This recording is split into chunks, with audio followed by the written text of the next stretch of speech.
नाज़रीन, अवामी न्यूज़ में खबरन जो सिलसिलो जारी है। इन वक्त असीं तव्हांखे खैबर में खबर ॾींदा हलूं त खैबर लॻ ॻोठ फक़ीर नो हौथियाणी जे मेन रोड में खॾा पवण करे हंधा टुटी वियो। रोड जी हालत तमाम घणी ख़राब हुजण जे करे रवासी सख्त परेशानी के मुंह ॾेई रहिया आहिनि।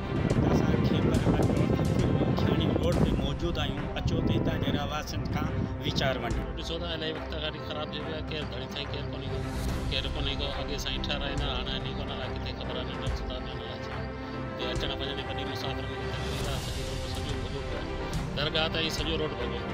कंहिंखे चयूं भई ठहे थो उनखे वटि 10 साल थी आहिनि, कोन ठहे। दरगाह जा माण्हू आहिनि, ॻोठ जा माण्हू आहिनि, सभु परेशान आहिनि। राति जो अधी मंदी हितां मटी वेंदा, ॾिसो था हुन जी हालत लॻी पई।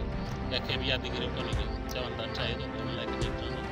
उहे हेॾा अस्पताल आहे, मरीज़ वञनि था, हर शइ आहे, उन्हनि लाइ बि घणनि सालनि खां सफ़ा ज़बून लॻो पियो आहे।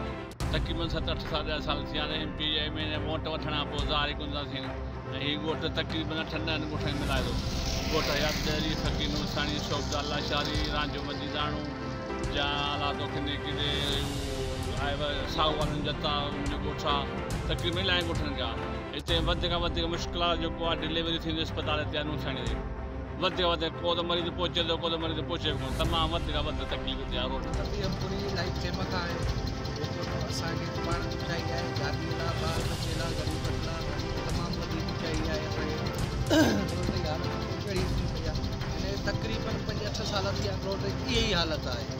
जो असांखे अॼु ताईं हाणे ग़रीब माण्हू मज़दूरीअ लाइ आहियूं, मज़दूरी लाइ का रोड जी सहूलियत कान्हे। या गाॾी वठी माण्हू हलाए थो, आदमी ॿार बच्चो को बीमार असांजी गुज़ारिश आहे त रोड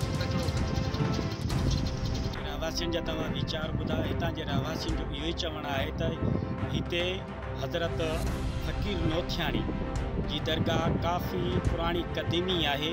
ऐं हिते जेको हज़रत फक़ीर हौथियाणी ते रोड जेको आहे काफ़ी अरसे खां वठी सुकून हालत में आहे।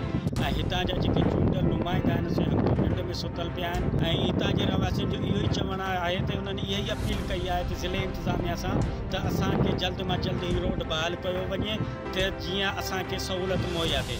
कैमरामैन अब्दुल्ला शौक़ सां गॾु निसार अहमद शौक़, अवामी न्यूज़ HD कयबर। मज़ीद खबरों और तफसीलात के लिए विजिट करें हमारी वेबसाइट www.awamiNewsHD.com।